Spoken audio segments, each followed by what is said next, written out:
work from home as much as possible. There are quite a few digital platforms, even for the virtual OPD is also possible. All kinds of education is possible on our digital platform. We have now we are very soon going to start classes for learning classical music and classical dance along with some renowned teachers for people with disabilities. So we are focused on that segment. For COVID, one is this series of webinars, etc. We also answer certain questions related to anxiety, etc., and how to cope with these situations. You have to understand that kids with special needs are very affected since their routine is broken, and therefore we are trying to figure out how best their parents or their caregivers can make it as seamless as possible. Those are the things. We are also making masks, cotton, reusable, disposable, washable masks, which are actually stitched by people with disabilities, so that they also earn, through this initiative. Uh, Otherwise, also distribution of ration and food packets was done. That's what is our this thing. We are, as I said, focused on the employment-oriented skill development courses. We call it Current Udan, and it's free of cost for persons with disability. 3 of the courses are already running, which is website design, Microsoft Office, and accounting and tally software. The others would start once the adequate number of students are available.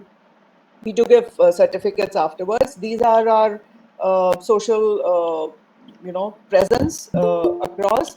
We also have the ATG income tax exemption now, so we are happy about that. We are you know present across all digital channels which are there, so do look us up, and we are happy to kind of work with you. These are some of the pictures, and that's what I wanted to share with you all. Do let us know if there is anything else we can help you with. And as I said, there are various channels to reach out to us. Thank you so much for the opportunity. Over to you, Saurabh. Thank you. Thanks a lot. Thanks a lot for sharing. Megha, you can start. Megha.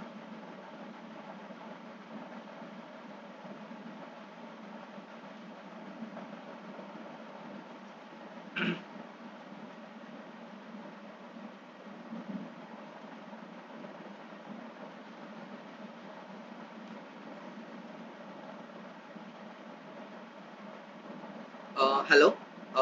Megha, am I audible? I think she is facing some technical glitches, and also I would like to say, Hello? yes, yes, Megha, you are audible. Yeah. Am I audible? Yes, yes, you are audible. And 1 minute, Megha, I would say, Sangati Foundation, you can share your links in the chat box so that people can reach out to you. Sure, I'll do that. Thank you. Yeah, thank you. Megha, yes, you can go ahead.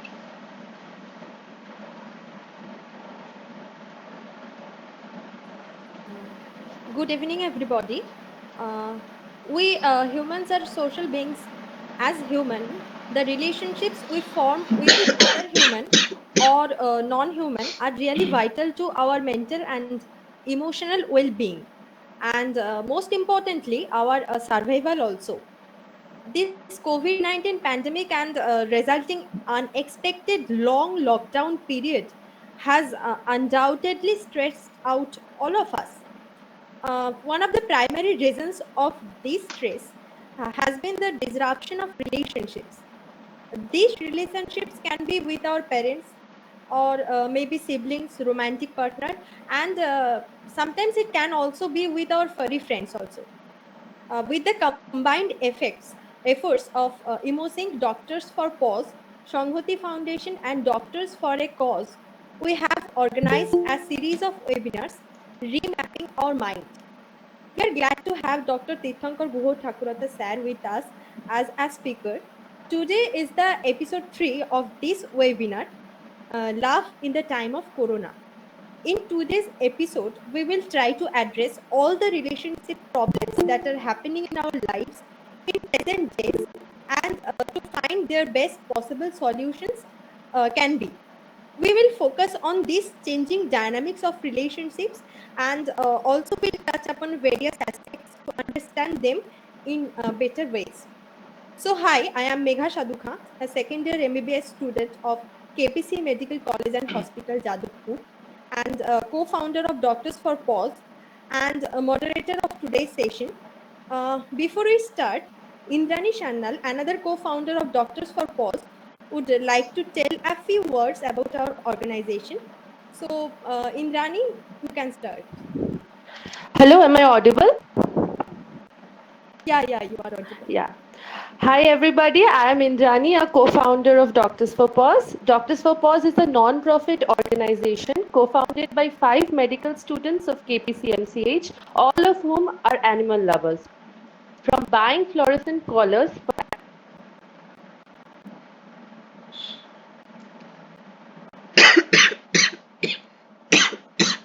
Doctors for Pause is a small endeavor to make the lives of neglected dogs on the street a bit joyful and easier.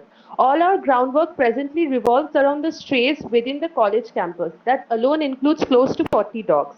In the future, however, with enhanced resources and connectivity, we plan on expanding further. Presently from DFP, we are stressing on adopt, don't shop and actively taking up the adoption of cats and dogs. 5 kittens have got adopted recently. Mother cat Cream Roll and her 6 kittens initially under the care of Palm Avenue Animal Welfare Society has gone into foster care. Also, we aim to bring back the concept of therapy dogs and do more work on it in the future.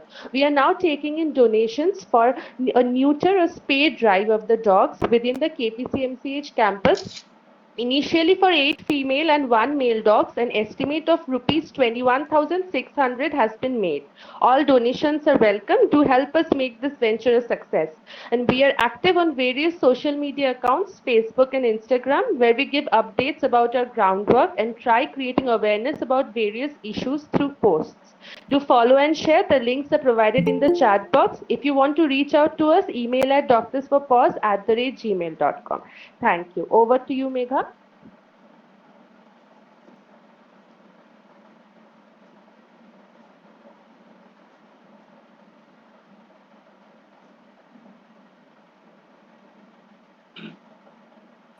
Yeah, am I audible? Uh, Yes, Megha, you are. yeah. So, the peaceful coexistence of human and non-human animals is of utmost importance. Not only as animal lovers, but also as aspiring doctors, we believe that this interdependence between human and non-human beings strengthens human character, grow empathy, and also play a huge role in mental, physical, and social well-being. On this note, let's start the webinar. And to all the participants, please feel free to ask any question during this session regarding your relationship problems. You can also ask anonymously, so please don't hesitate. Controls to you, sir. Hello, Megha. Am I audible?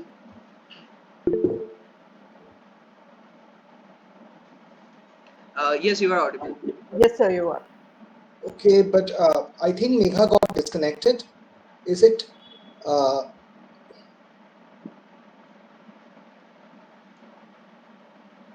I'm sure So she'll come back. maybe someone can take over. Someone can take over Megha's moderation and then we can start. And once she comes back, then we can again incorporate her. So, Yes, we can start. yeah, I also think so. So see, today's session was primarily designed keeping in mind the kind of relationship dilemmas and stresses that we are having during this pandemic. A very important issue that has been coming up to us through various forums, through personal contacts, through various therapy platforms is that people are finding it to cope up with the increasing stress which is manifesting as irritability, which is manifesting as a change in the dynamics of the relationship. And because human relationships are not only do they exist at a psychological realm, there is also a physical realm of being together, of sitting together. And so the entire absence of this physical intimacy, whether it is sexual or non-sexual, whether it is between romantic partner or between friends, between parents and the child, between siblings, this cutting off from this reality of the situation and making relationships virtual have some way taken toll over people. And we have also been receiving numerous issues related to pets, with some people wishing that they could adopt a pet to overcome this crisis, to people who want to give up their pet because they cannot afford to maintain their maintenance because of the loss of job in this pandemic. So we decided that maybe one day can be dedicated to these intricacies of human and non-human relationships. So, Saurabh, is Megha back, or if someone wishes, someone can take over the moderation?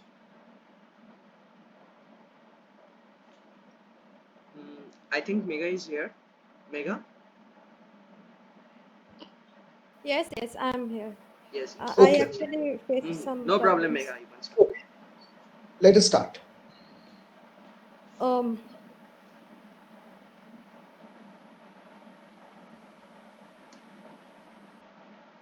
Shit. Shit. Shit. I think there is some kind of a network issue that is bothering you. so, sir, Mhm. hello, Yes. hello.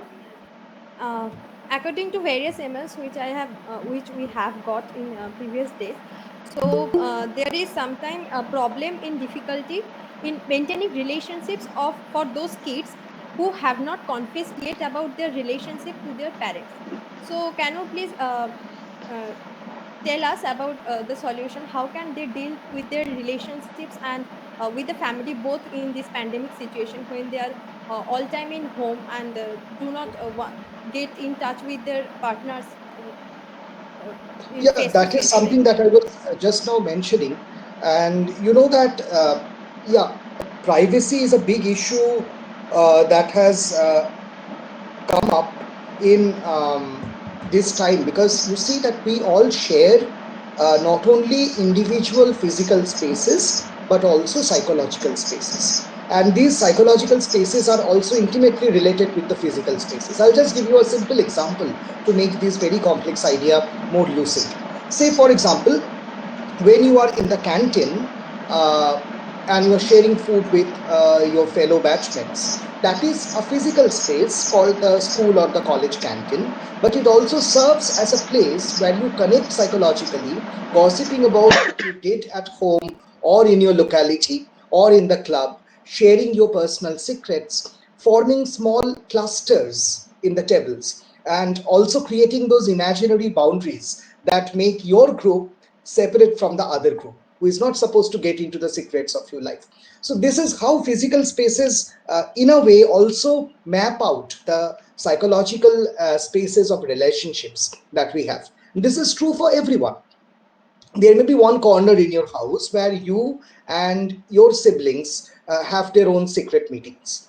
There can be one corner in the kitchen where you store things that you don't want your sibling to find out. There can be a corner where you are more comfortable to cry. There can be one corner where you are more comfortable in calling up your romantic partner and speaking intimately. So, this is how also the physical spaces, the geographical boundaries, also become some sort of boundaries for defining the privacy limits of relationship, which I believe this lockdown has totally taken away. In this lockdown, we are forced to stay with all family members 24 into 7.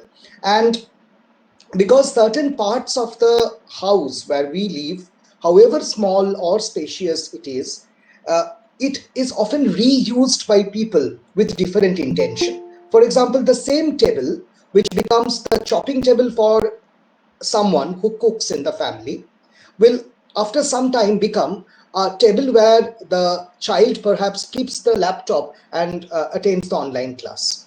The same table can become a table where the parents will sit at night discussing crucial issues. So it is not only the uh, geographical difference or the boundaries between the spaces. There is also a time to time or a temporal variation where the same space is used by multiple people as their own for their own purposes. Now that we are forced to stay all along the day with every member of the family together, this whole concept of space related privacy, time related privacy is gone. And because that is intimately related to the boundaries that we set in our relationship, the relationships are also getting blurred. At some point, we are losing control over how to keep things private. So yes, particularly coming to romantic relationship, Megha, it is absolutely true that people who are not out with their relationship status to their families, it can be a very challenging time. It becomes increasingly difficult to accept call or to call back your romantic partner in presence of family members who either do not know about you being in a relationship or do not approve of you in being in a relationship. In such a condition, I think it is important that the parents also understand that this privacy is not only related to romantic relationship. The whole structure of how we define relationships is also in a way intimately related to spaces. And even if we have a non-spacious room that we live in, privacy can be provided by at least ignoring the intricate details. Instead of peeping into a person's life just because the person is supposed to live with me doesn't give me the right to learn everything of the other person without consent. So understanding these boundaries of consent, understanding and respecting your children's liberty is very important. So I'm sure those who are the senior members of the family attending today's webinar, this message goes out to you very loudly for support and solidarity. Do not treat your children as the properties that you possess. They are independent human beings and they have a right to keep secrets to their own. Instead, if you are really bothered about them being in difficult situations, you create such a good emotional bridge between you and the children so that they feel free or they feel compelled to share with you the privacies. But the privacy is not something that can be just taken away because you are living in the same physical space. So that is one very important thing.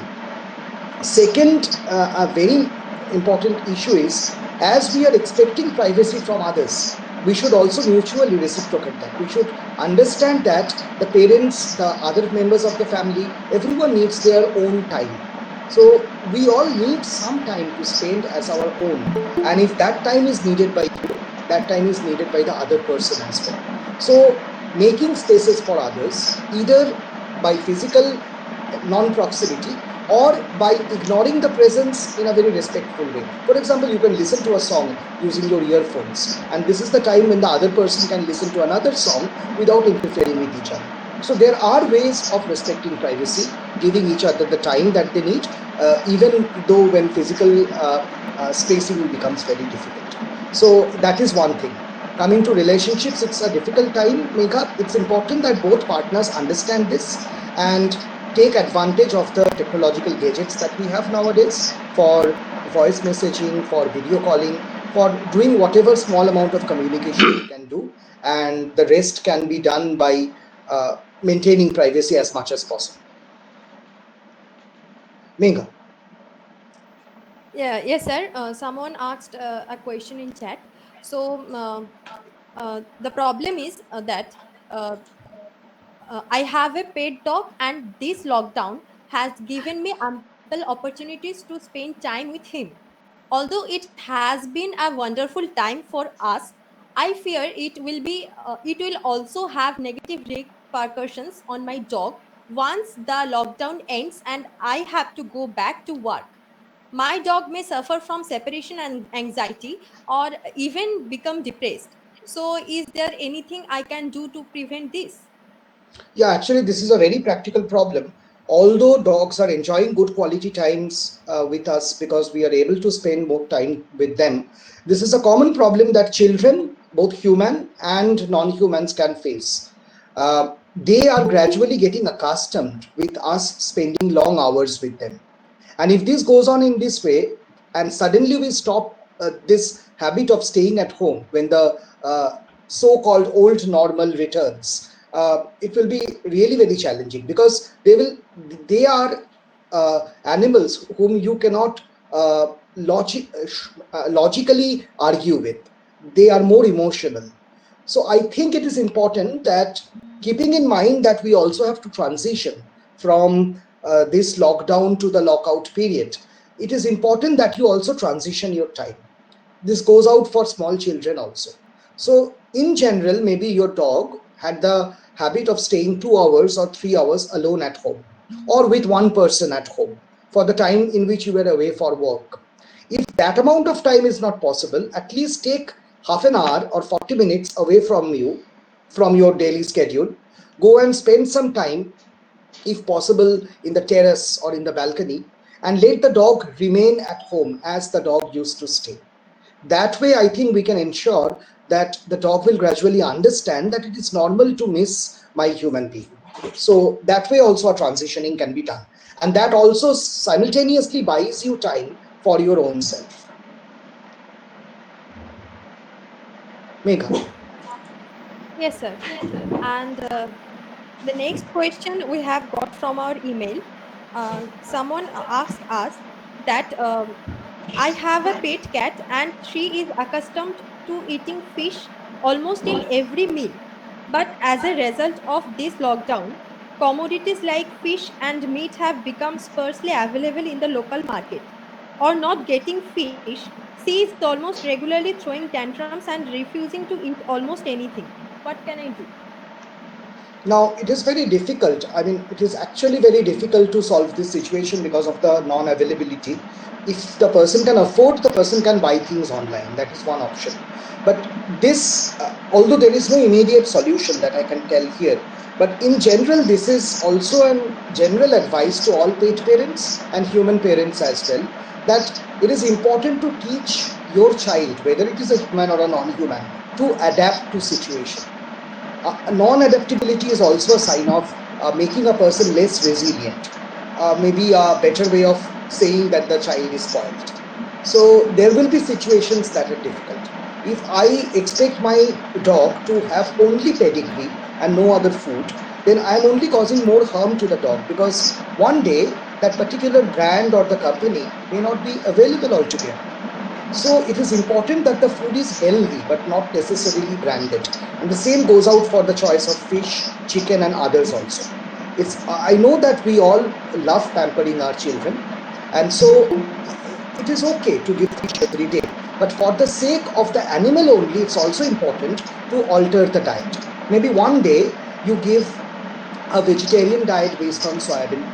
One day you try giving curd and rice, or whatever the vet would suggest. So those foods, I'm not saying that they will become a staple food, but the dog or the cat or any other pet, including human children as well, should be in a habit of adapting to other situations, because you never know when a situation will become difficult and there will be no availability of such things that they are fond of.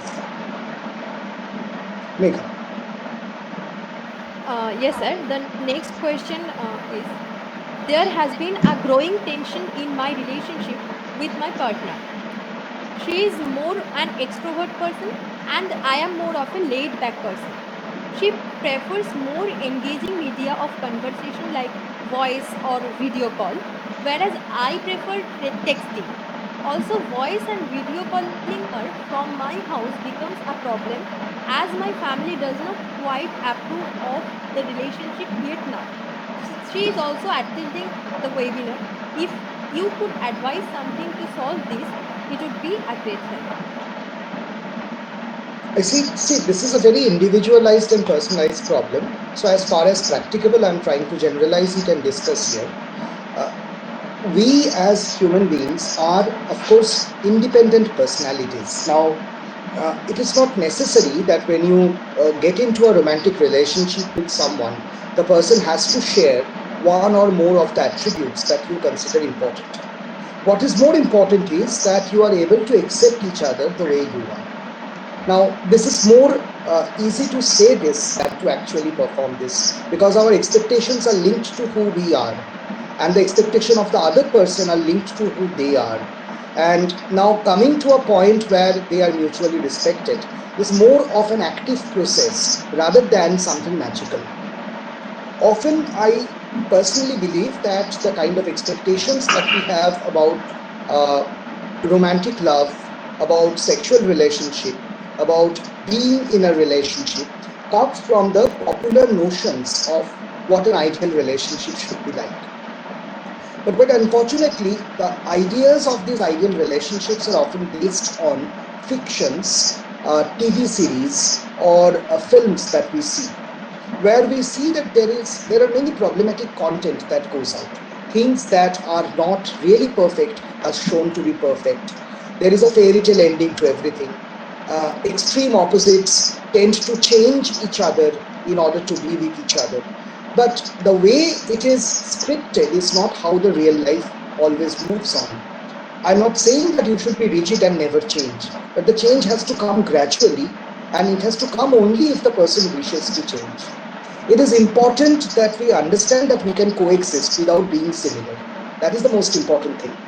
So, if you think that you are more fond of texting and the other person is more fond of video chatting, there cannot be a single solution to this. So, if you start thinking from the other person's perspective, both of you, maybe you will understand why that person hates to text and why the other person hates to do a video call. So there may be something in between that maybe you can think of, like doing a voice call.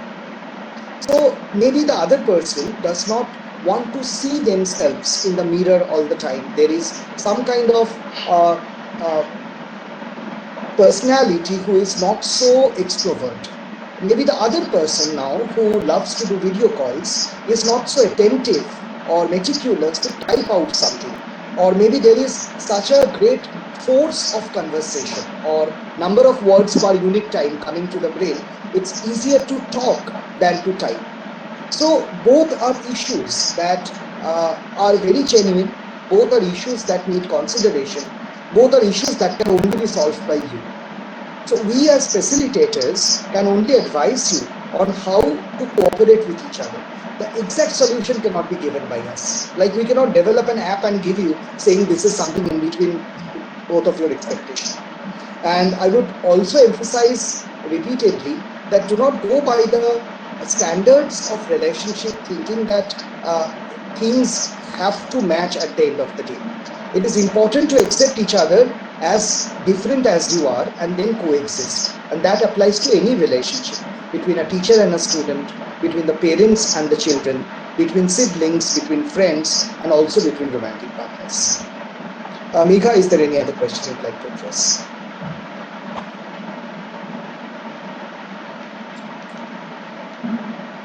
Yes, sir. There is another question regarding the privacy in home. So someone asked that, sir, what do when the parents don't give you that private space and they keep on asking who called, who did. Okay, I can read the question. Maybe you got disconnected, so I am reading out the question. What to do when the Like this, parents don't give you private space and they keep on asking who called, who didn't? And in this situation, talking over the phone and voice call are more important than only text message. Uh, okay, I think a part of this has already been discussed. Here, I have nothing to tell the uh, individual honestly because the problem lies with the parent. I would have actually been glad if I could converse with the parents. And it is true that certain types of parents do not understand the importance of privacy of their children. And I think this is not something new also. In the Indian society, people think that there are certain stereotypes in relationships. They think that if they're elder, they are more knowledgeable without understanding that being born at a particular time is not an achievement. Means if I am born in 1980s and you are born in 1990s, that does not give me any intellectual advantage over you. uh, People think that if a person is paying for your education, paying for your food, or giving you space to stay, they have the right to monitor every activity of yours, or order you as to how you should behave, what you should choose as your options in life, etc. These are actually sad choices that people make as parents, and I personally feel that parents should undergo good counseling to understand that the children are not their properties. The children are individual beings who are with you voluntarily.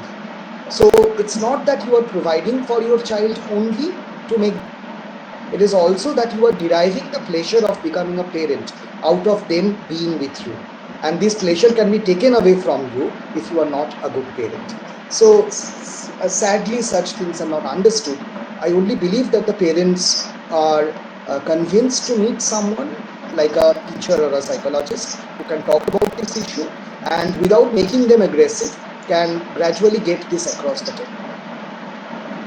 Megha, in this connection, I received one question last week. I'd like to share this question with the group.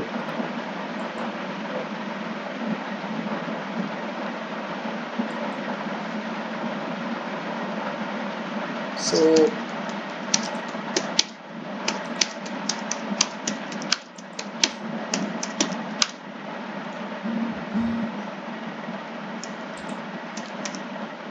I just hope that this is visible. Is the screen visible? No, sir. Is it visible now? No.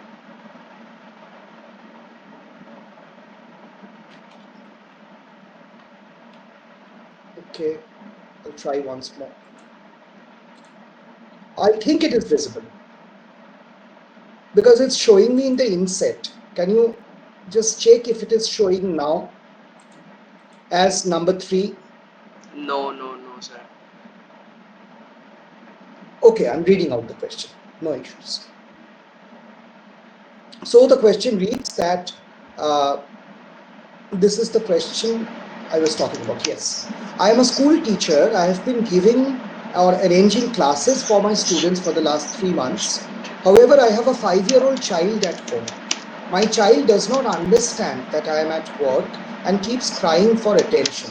As a result, I have to close my doors and work.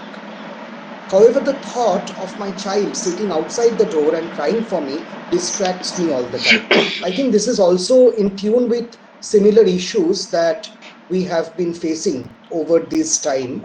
Uh, we have increasingly seen individuals facing the problem of their private and office spaces getting blurred while they're working from home. It's increasingly difficult when you have a pet or a small child at home who cannot be made to understand that now it is an office time. So this is also one kind of issue that I think people are uh, a little bit worried about. I personally think that if such a situation occurs, it's important that your co-workers or your authority or the audience should understand that this person is taking out a lot of their personal time and compromising on their personal relationship in order to sit in front of the screen. It's really sad for a mother or a father to continue teaching or delivering a lecture when their child is crying outside the door. So these are also, I mean, the webinar is not only stressful for those who are receiving it, it's equally stressful for those who are arranging it or giving it. So I think just the way we believe that taking your child to your work should be normalized, just the way we believe that taking care of your child or breastfeeding the child in public should be normalized. In a similar manner, with the younger members of your family or the dependent members of your family, whether human or non-human, if they appear on screen, I find that it can be amusing, but it should not be something that should be frowned upon. So we should take that with a good taste, understanding that with such a responsibility operating parallelly to calm that child down, this person is helping us. So we should normalize the presence of family members or at least the dependent members of the family on screen. Once this is normalized, I think this kind of a stigma will go away, and the urge to keep that child out with a locked door will also go away. Yes, Megha. Yes, Sam, am I audible? Yes. So, yes, the next question we have received that I have been in a long term relationship and lived alone in an apartment with Bruno, my golden retriever. Recently, my partners shifted to the same city and thus could move in with me. However, my dog sheds a lot and my partner is allergic to dog hair. He also has a certain degree of fear of dogs. This results in us having frequent arguments about the issues, and he tries to find fault with Bruno all the time. Abandoning my pet is not at all an option, and my relationship is going haywire. So, is there any viable solution? Now, at a constructive level, yes, there are solutions. If there is phobia to dogs, that can be treated by behavior therapy. If there is allergy, I am not saying it can be totally cured, but of course it can be treated by immunological clinics, by gradual desensitization and anti-allergic medications. But if this effort seems too much for a person who wants to be with someone, and particularly concerning someone who is almost like a child to that person, then I think the person in question should also take an effort to analyze the depth of the relationship. So it's not being biased about the dog, it's about being biased about someone who is totally dependent on you. So it could have been a child, it could have been a child from a previous marriage, or a child you have adopted, or a child who is staying with you. It could have been any other animal in distress. So the way the person in question can uh, argue and get into a discussion with the partner, that kind of a discussion is not possible with the dog. Now, as also she mentions that the question of abandoning does not come, which I believe is actually she's trying to mean that she will not hand over the dog to some other one, other people to foster her or him.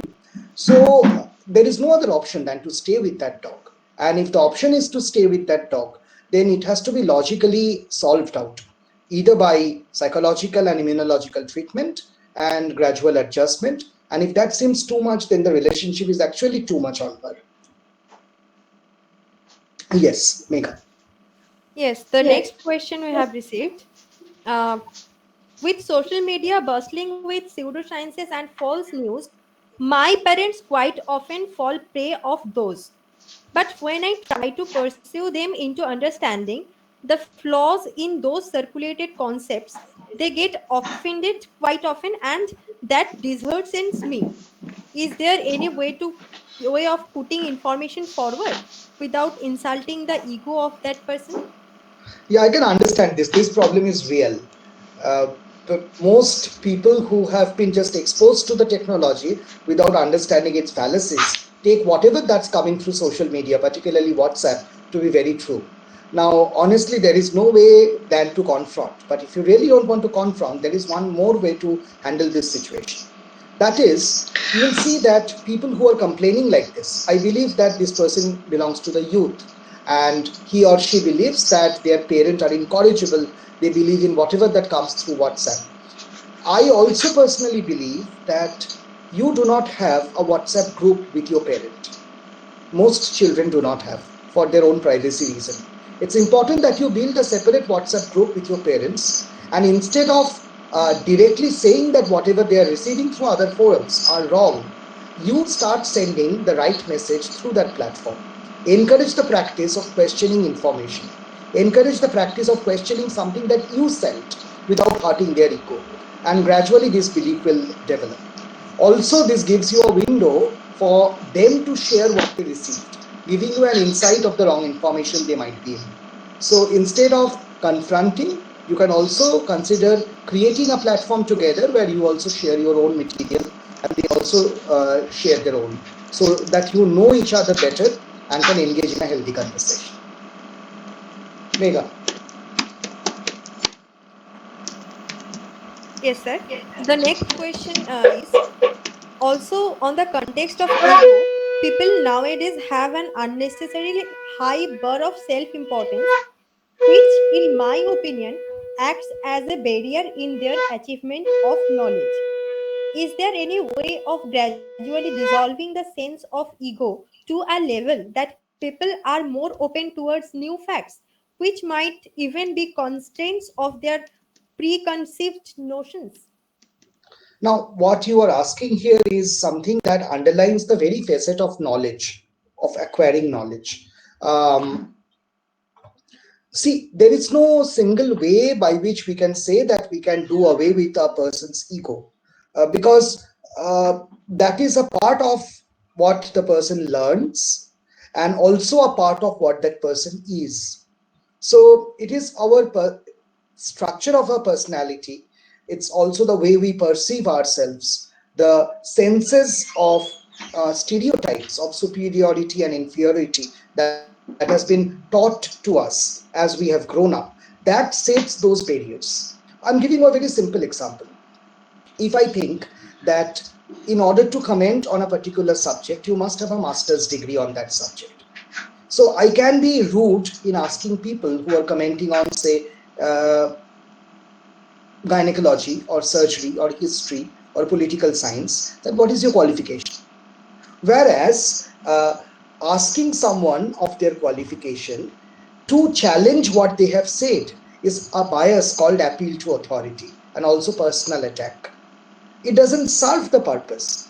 So, a better way is to critically analyze the statement and try to show where the statement might be wrong instead of proving that person to be not eligible to speak on that issue.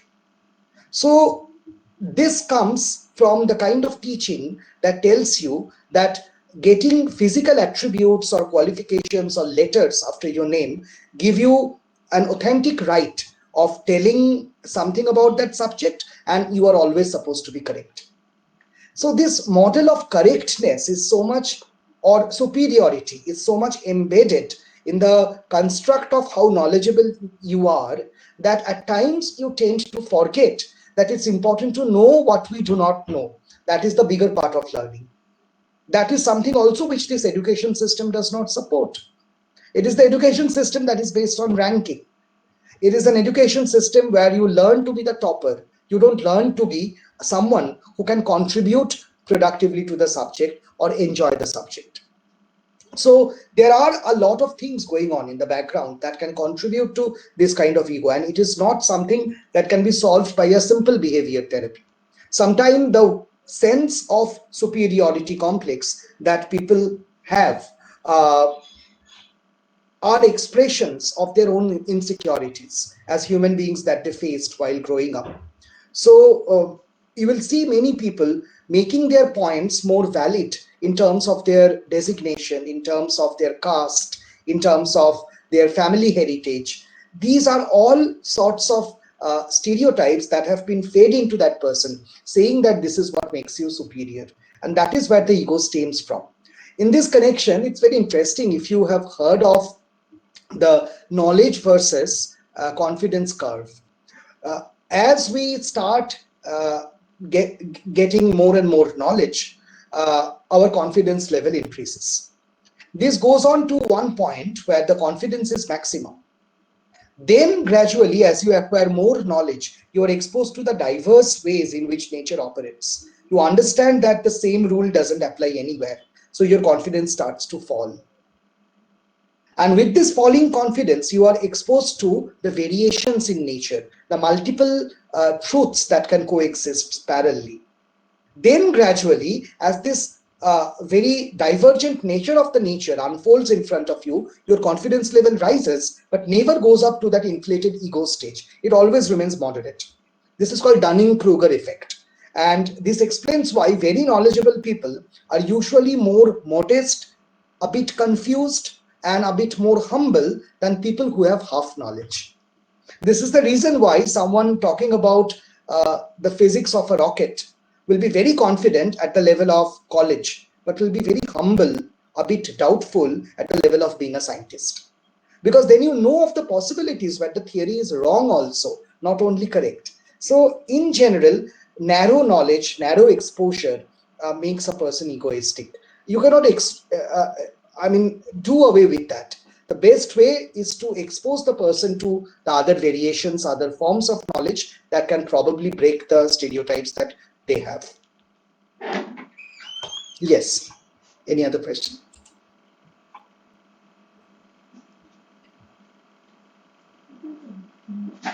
Megha?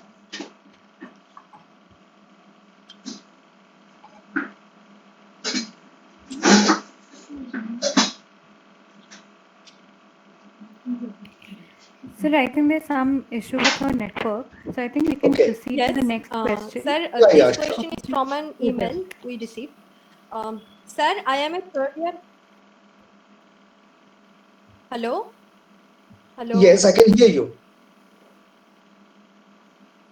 Hello. So the next question is from an email. Sir, I am a third year Bachelor of Science student and this is my last year in college. So I am missing out on my last year in my college, and due to this pandemic situation, I may have to go to college only to give examinations. So how can I deal with this problem? Honestly, there is no way that you can deal with this other than create virtual platforms and be in touch with your friends through voice calls and video groups. This is a very sad situation, to be very honest. So I'm not saying there is no solution in a way that there should not be a solution. I'm saying that here I think we are all helpless. There is no other way to help you than to encourage you that this situation will get over very soon, and there will be some maybe post-dated meeting that you can have with your friends, or a post-dated ceremony to celebrate your success. So it's a very tough time, and it's a tough time for those who are leaving college, who will not get a very formal way of saying goodbye. It's a tough time for the beginners who have just started their schooling and will never know what school means, what a playtime means, what running in the field means, what getting wet in the rain means. It's really a very tough time. We can just wish the catastrophe that we are going through ends very soon.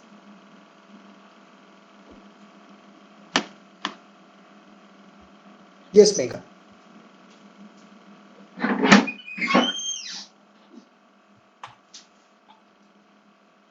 I think we already got a few questions in the chat box. So if there is a connection problem, then maybe I can Yeah, read the so questions out.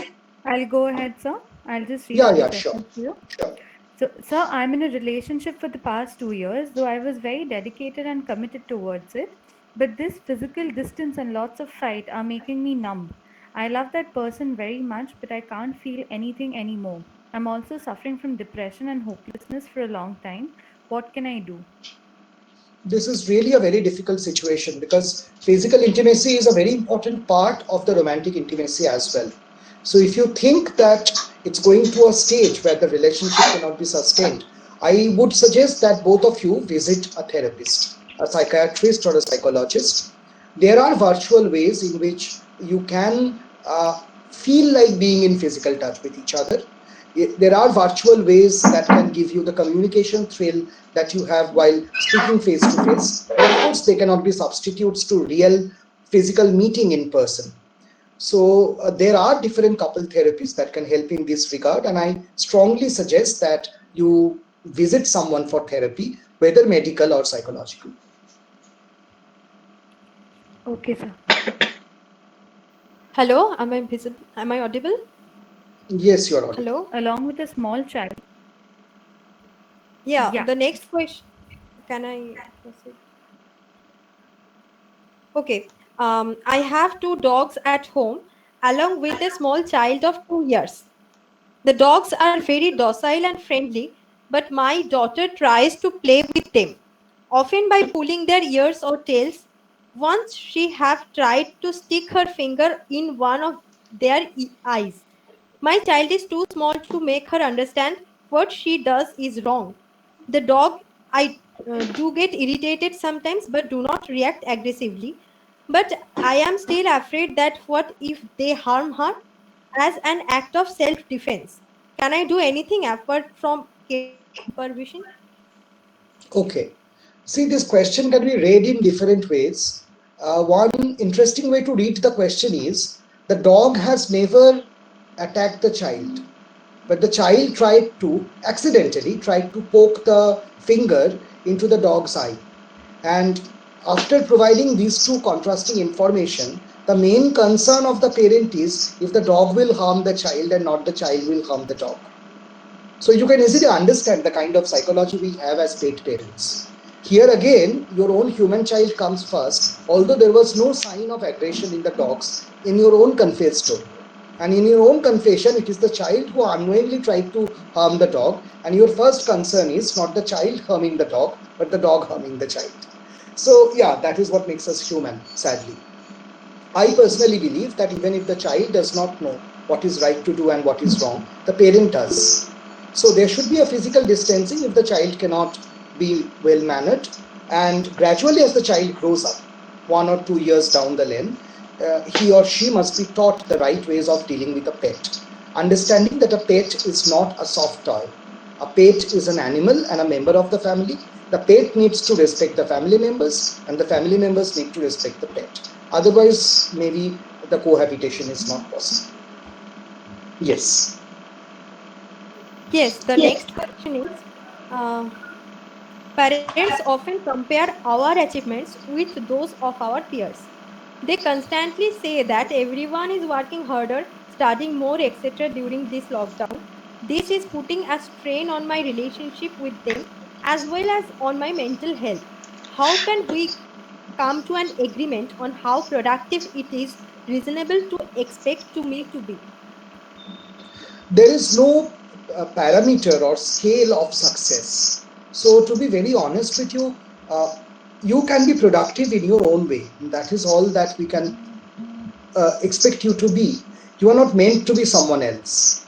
So, at the end of the day, if you are someone, it is that someone who needs to reach the fullest potential. You do not have to become someone. Unfortunately, as I told you, the old education system, which was mainly constructed by the British to create skilled laborers, that education system has stuck in our mind. That is why you do not see diversity in our society. You see all doctors becoming the same type of doctors, all mechanical engineers becoming the same kind of mechanical engineer, all mathematics teacher becoming the same kind of mathematics teacher, and this homogeneity is appreciated. But homogeneity is only appreciated when it is an industrial product, where there has to be a consistency of production. We are not industrial products. We are not robots. We are not created laborers to serve the purpose of something which is ruling us. And this is where the education system needs to change. We are different, and we can be differently be able to contribute to the empowerment of the society that we live in. We don't have to contribute in the same way. So that is where exactly the problem lies. The idea of homogeneity and uniform achievement sets standards that we think are the only standards possible. So if my child is not good in maths and is good in music, we believe that my child has no future because music is not a so-called mainstream subject based on the previous education system. So I don't think there is anything wrong with you. You don't need to worry about that. Be sure that what you are doing is right, and also be sure at the end of the day that not only are you happy with what you are doing, you can sustain your life with what you are doing. That is all we need to do. Megha. Okay, the next question is uh, self love is also a form of love, and in pandemic, self love is also lacking. It would be a great if Sir shares few words in this. No matter what, there is a lack of self love. Yeah, I mean, self love. I think we touched upon this topic when we were talking about private time also. It's very important that you spend time, you have imaginary conversation with yourself. That is the way we introspect. That is the way we understand our own needs and wants better. We can retrospectively understand the kind of life we have had, the journey we have traveled through, and the kind of person we want to become. It's extremely important to be in touch with yourself. And this can be a simple, non ritualistic thing like sitting by the window for 10 minutes, and that can help you reflect. Sometimes I find people saying that they are feeling very lonely when they are alone. And there's a very wonderful saying which I believe is very true. If you are lonely when you are alone, then you are in a very bad company. So make yourself a good company of yourself so that when you are lonely, you do not feel alone. Yes, Megha. Yes. The next question is, sir, we always hear that honesty is very important in any relationship. But very often, while being honest, I become very rude to him. And after thinking about the conversation, I also regret about it. In these situations, should we continue being honest or just not let it out all the facts? You see, this question seems problematic.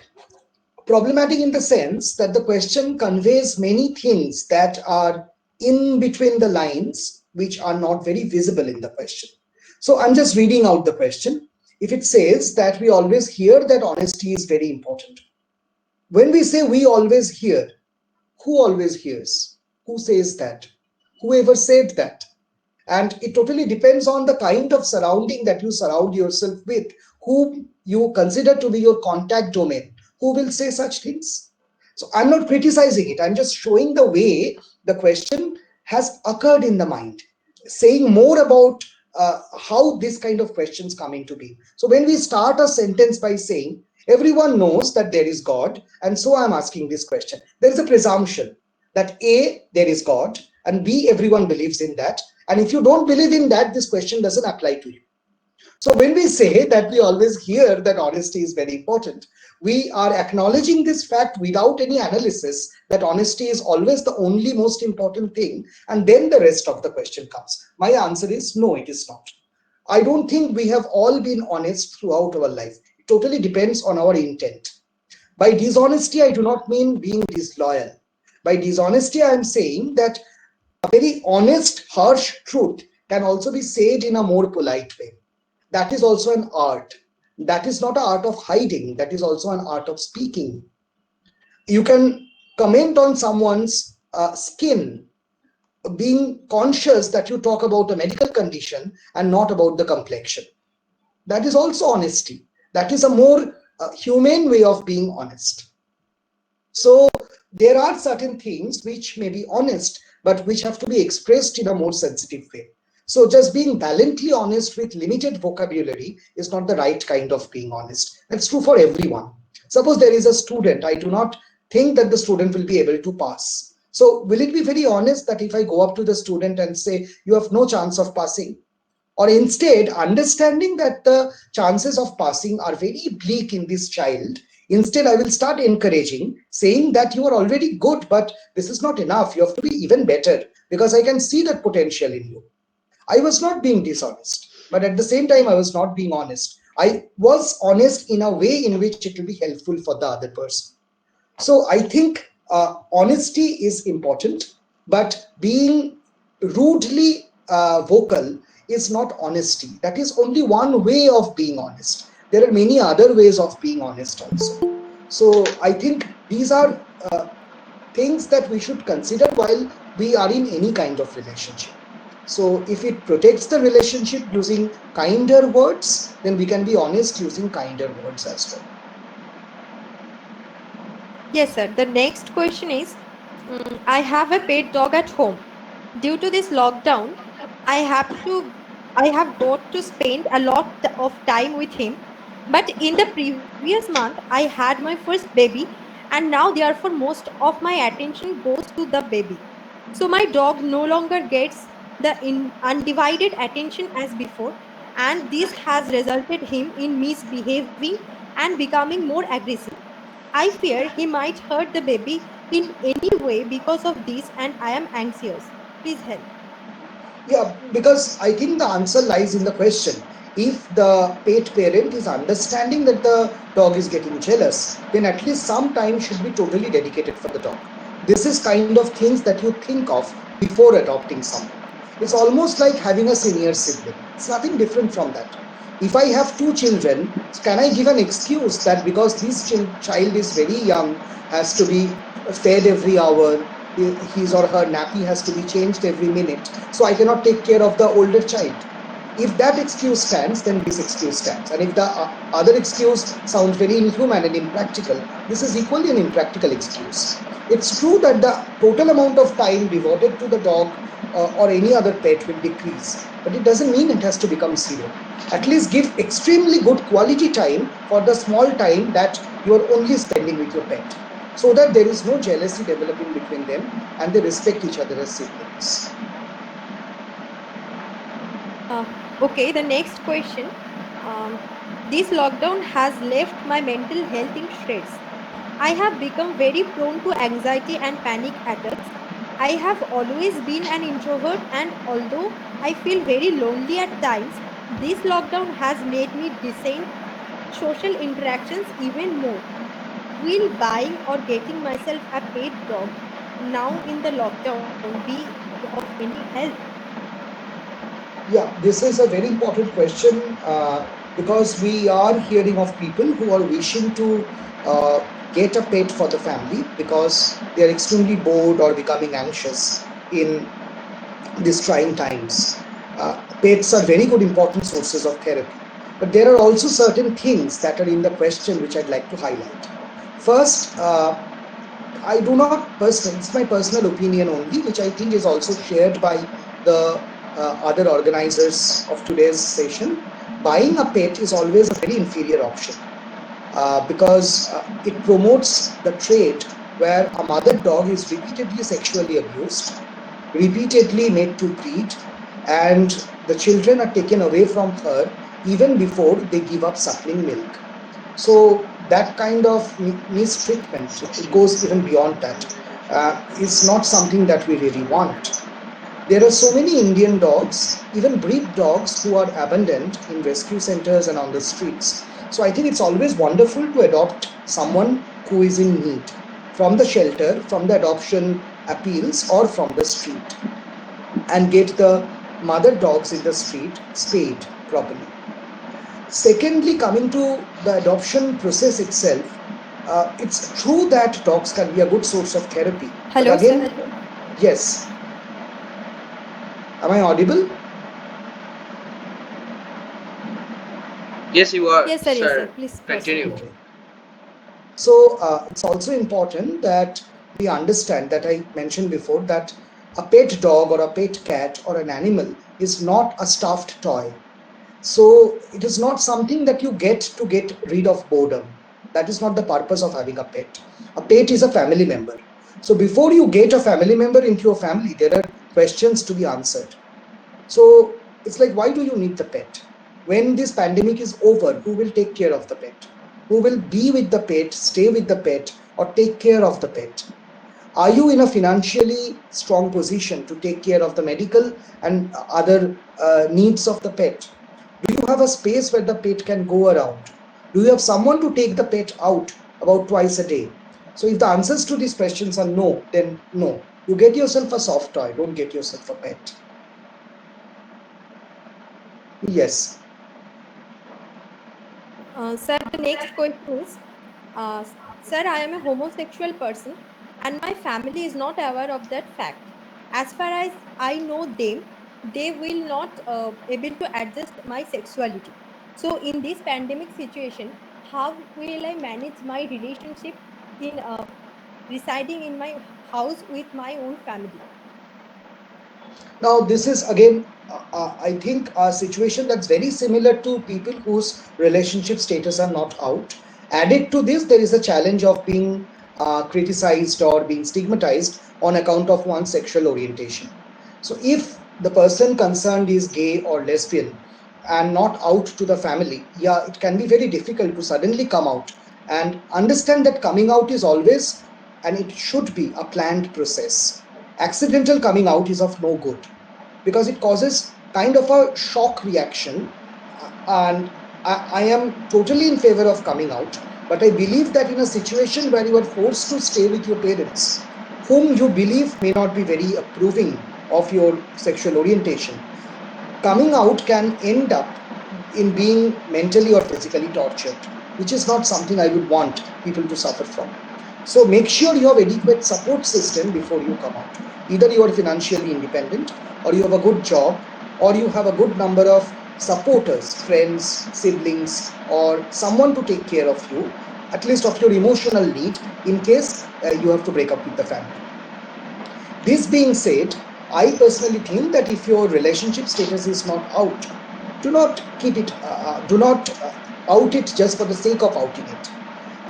It is very difficult to live as a person having a queer orientation in the society, but maybe sometime we take advantage of that as well, saying that the other person is just a friend, which is easier to say when both of you are biological males or biological females than belonging to the opposite biological sex. So maybe you can make use of that and be safe during the pandemic. The bigger question of whether to come out and when to come out can be addressed after the pandemic ends. That's my personal suggestion. Okay, sir. The next, we have received a lot of mails uh, regarding the fact that a lot of families has faced a lot of economical crisis in this pandemic situation. So we would ask you about how has the economical crisis affected relationships during this pandemic. Can you come with the question once again, please? Sir, about the economical, how is the economical crisis Oh, I affected understand. the relationships during the pandemic? Yeah, I think that is also a very important question to be addressed. Many people are losing their jobs. Some people who are freelancers or who are in a profession where they have to collect daily wages, they are severely devastated by this pandemic. So I think when you talk of relationships and economy interplaying with each other, we are not only concerned with romantic relationships. There are other forms of relationship that are also implied. The relationship between a teacher and a student, the relationship between a school and their attendees.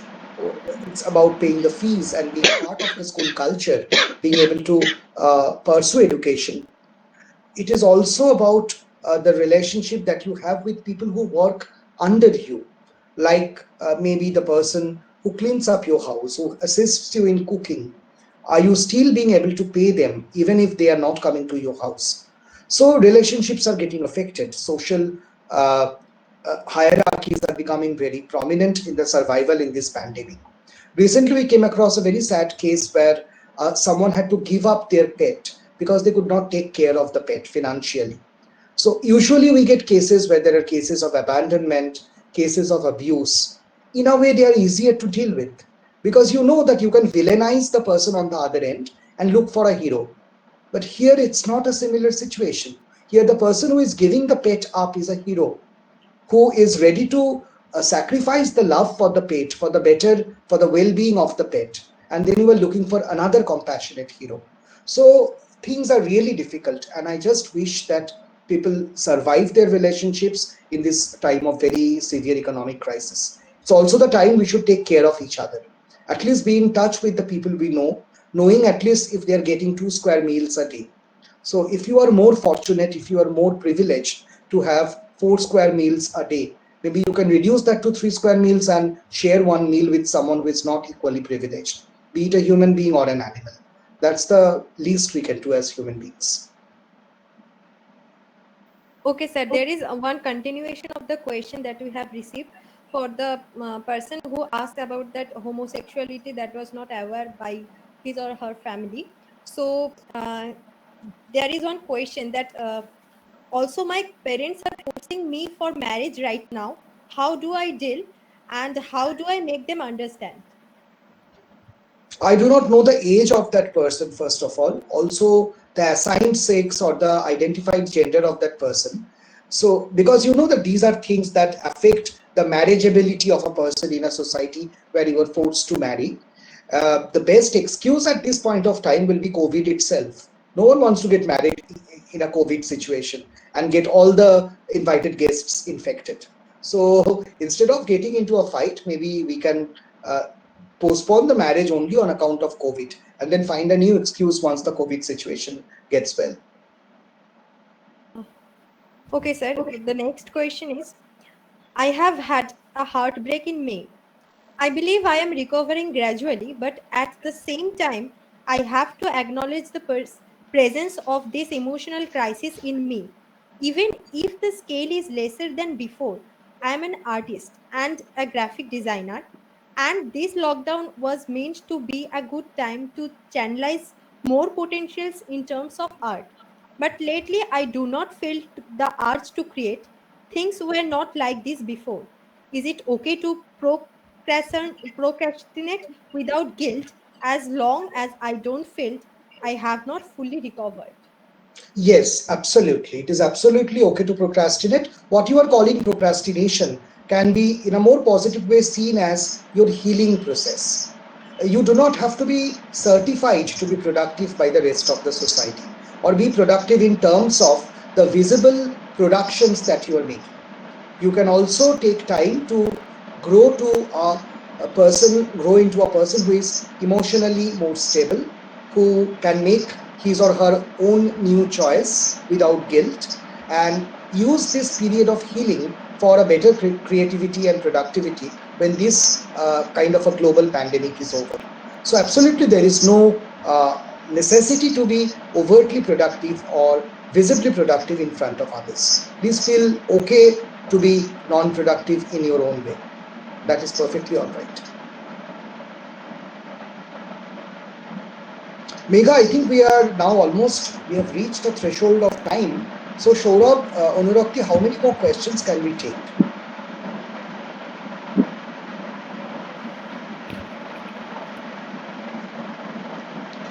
So if you wish, we can take a couple of them. The Okay, last okay, 2, 3. okay, okay. Okay, sir. So let us continue with the questions then. Yes, sir.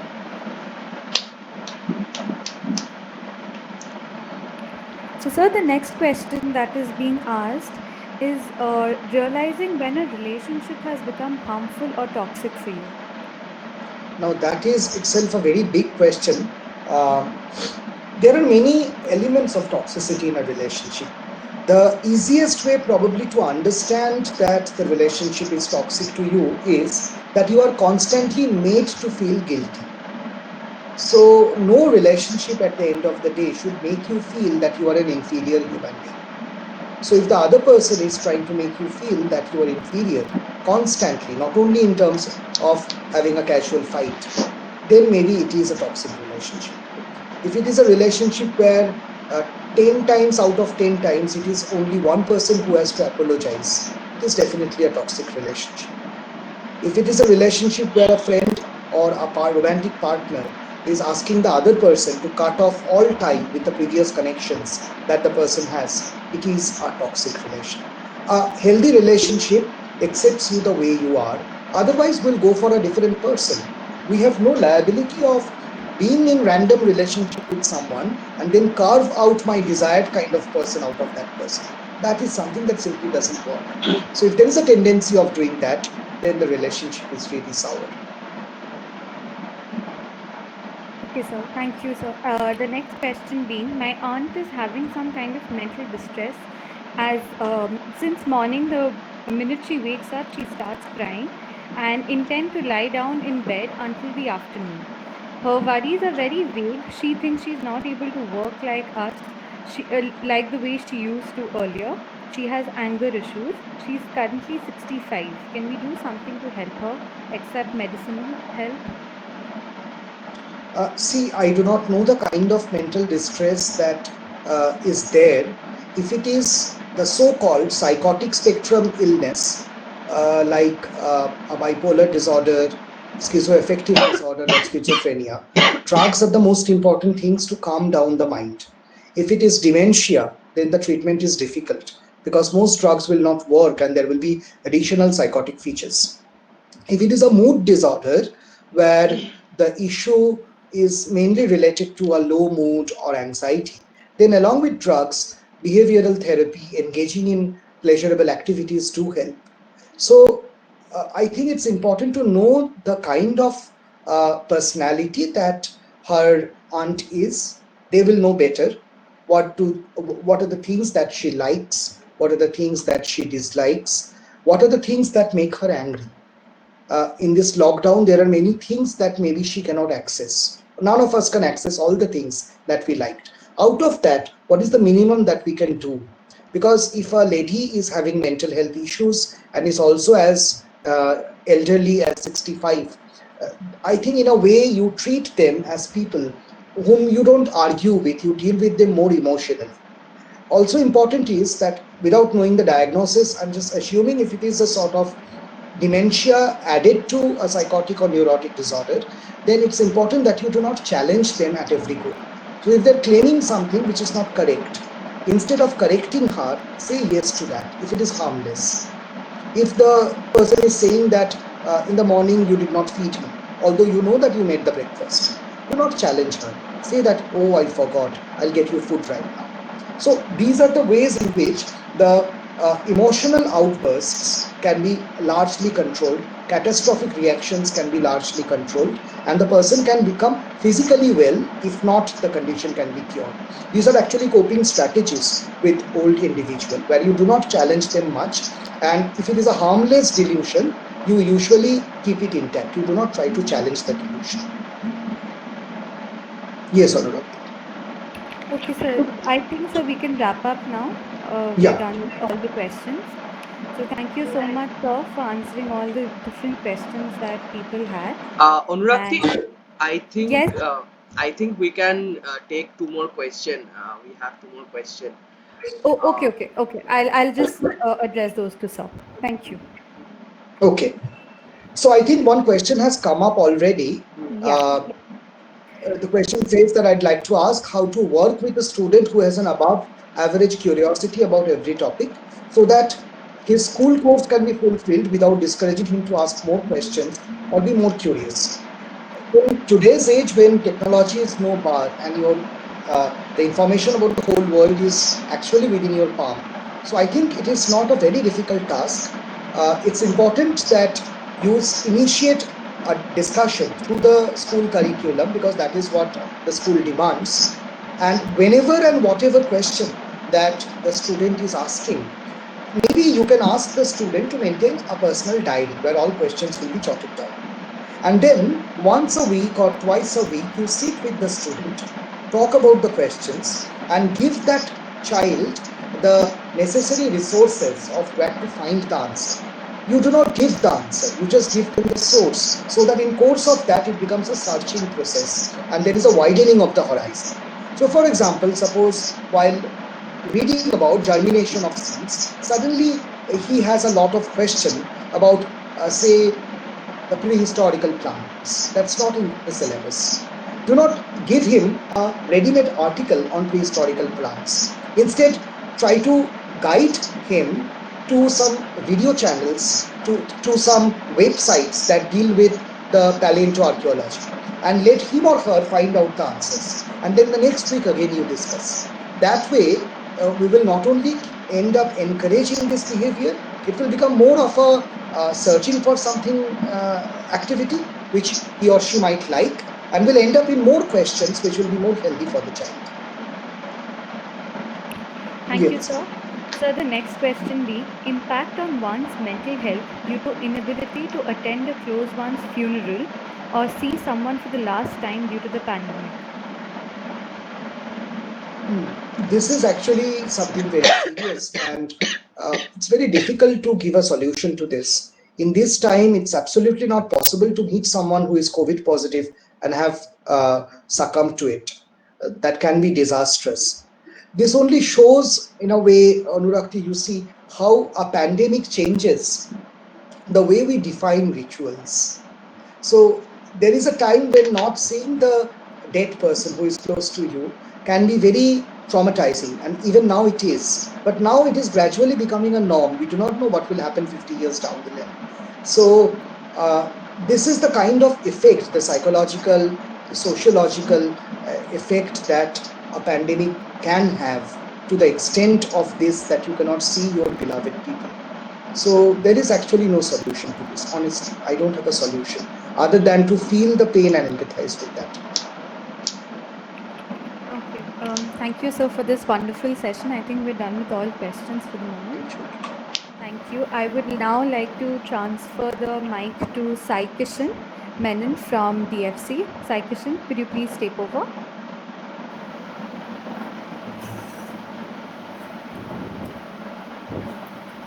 Yeah, good evening, everyone. I am Sai Kishan Menon, a college representative of Doctors for a Cause, DFC. This session was also organized by the Mental Health Task Force of DFC, which is one of the 8 task forces who are integral parts of this organization. Let me just take a minute of your time to talk about DFC and tell you what exactly we do. We are basically a non-profitable charitable body, including a community of doctors, medical, and even non-medical folks, working together to help the underprivileged.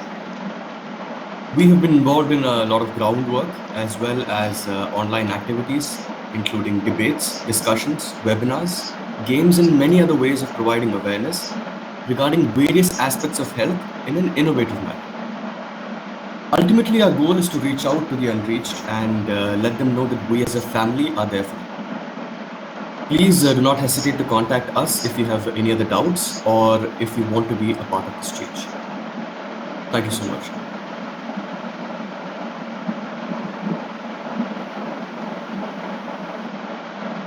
Ankita, you may please take over. Ankita, are you there? Hello?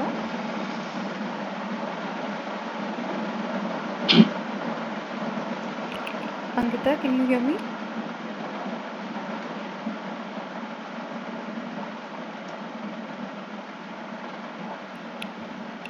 Hello?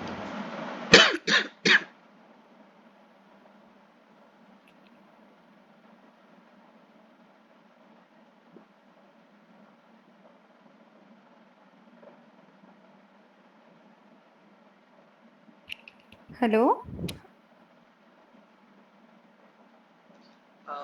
Yes, Anurag, you are audible, but I don't. Ankita is not here, so I'll just take over for her. Sure. So the sexual and reproductive health. Yes, Ankita, we can hear you. Are you there? I think there's some technical issue. Anyways, I'll just take over. So the sexual and reproductive health of Doctors for a Cause has an entire month planned, the month of September, for the same, and they have a very interesting game show coming up. So I'll just like to speak a little on the game show. Turn on those sexy brains because we have a huge surprise coming your way. The Sexual Health Task Force is proud to announce its one of a kind event, Taboozled, an unconventional edutainment game show where you get to be the contestants. Join us next month as we dwell into various rounds that will test you on various topics under the umbrella of sexual health and reproduction. Get ready to put on those thinking caps, fight against your own teammates, and even choose your own path to victory. Intrigued? Stay tuned because registrations will be opening very soon. Guys, we have shared the poster for the same. Please do have a look. Thank you. Over to you, Saurav.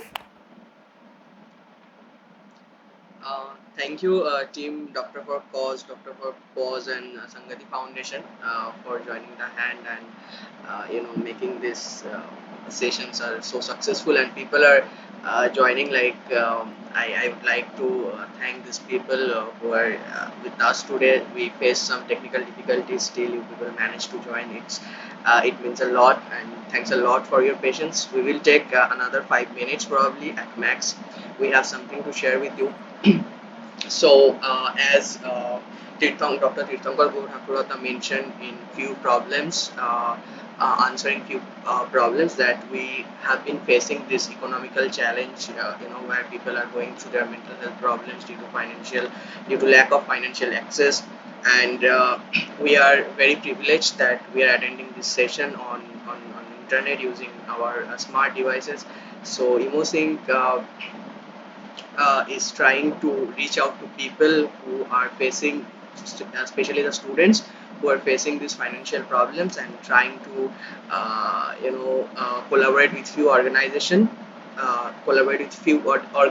to give smartphone or these smart devices to students who are not really that financially privileged. Um, we have already started this, and I would like to tell Shayoni to share our Instagram and Facebook handles for this project. And if anybody wants to contribute, or if anybody wants to join, if anybody would like to be a part of this journey, we will probably we have a target of this next 30 days to reach out to around 10 to 15 students who don't have this financial privilege to access this smartphone, and we will run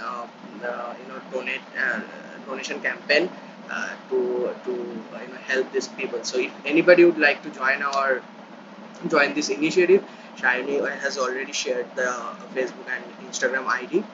You can reach out to us, you can donate, or you can join the team to help us, or if any organization present here or any of their member present here want to contribute, please go ahead. So this is regarding our new project to help these people. And next thing is about EmoSync. What EmoSync do is, EmoSync is a community which aims to help people regarding their mental health. And when I'm saying mental health, it's not only about mental disorders, it's also about this mental health and mental health problems that sometimes we all go through in different phases of life. We try to support people without community. We try to provide this community support to people, and it's not about your problems, it's also about your story. So if you want to if you want to share your story, or if you want to be a part of the community, please feel free to reach out to us. You can find us on Facebook or Instagram. It's the organization name is EmoSync, and also you can visit emosync.com and share your stories. That's an anonymous platform where you can create accounts and you can share your stories. And for the next part, people who need this professional help, psychological help, they can also take that help from our website. So I think this is it about EmoSync. And the third thing is, as we are going through these sessions, these episodes of these webinars, we will also come back next Sunday with a new episode, and stay tuned for that. We will mail you, and please check our social media accounts, Dr. for Cause, Sangati Foundation, Dr. for Pause, for our next episode. We will come back next Sunday with a new topic. And thanks a lot. Thank you for joining.